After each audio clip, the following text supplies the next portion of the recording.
So, we are back again mga boss. And maraming salamat sa pagbisita dito sa aking channel. And kung hindi ka pa naka-subscribe at hindi ka pa naka-like, ay paki-subscribe at paki-click na rin yung bell para pag may mga upload ako na video ay mapapanood niyo. So, yun, huwag na natin matagalin. No? So, andito ulit tayo ngayon sa kasa ng SYM Mitsukoshi Motors.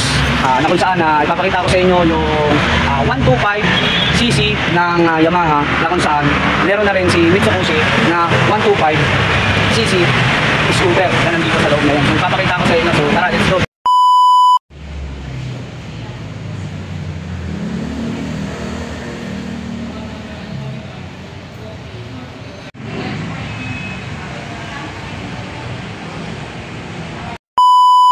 So yun mga boss, no. So ito po yung itsura ng 125, pero carb to mga boss, no. So ito is easy 125 carb. At kung ikakas niyo siya, makikita niyo na rito yung SRP niya ay 61,900. Ang DP lang niya is 3,500. Sa 6 months 11,635, 12 months 6,577, 18 months 4,791, 24 months 3,898, 30 months 3,363, 36 months 3,005, no. So yun mga boss, no. So ito yung itsura niya. And ang kinaganda pala dito sa motor na ito mga boss, yung mags niya ay naka gold type na mga boss. And makikita ninyo yung kanyang caliper, napakakapal, no, solid. Ayan, no. So, ang ganda ng combination ng mags dito sa itsura ng caliper niya, no. So, ang kulay nito, may pagka-maporma yung color nito, pwede sa maarte tsaka sa elegante pumorma, no. So, naka black and white siya ng color niya. And ganun din sa likod. So, yun, naka gold mags and all stock lahat to.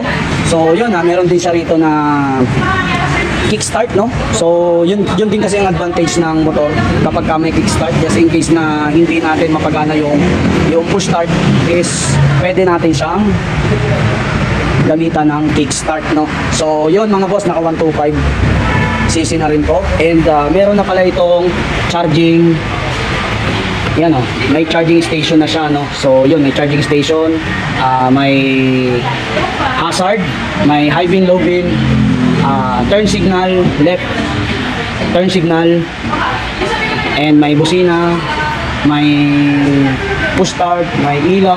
Ayan, so yun, easy to operate lang mga boss. And yun, meron dito ang sabitan ng mga pinamili natin. And ito, ayan, may tapakan siya.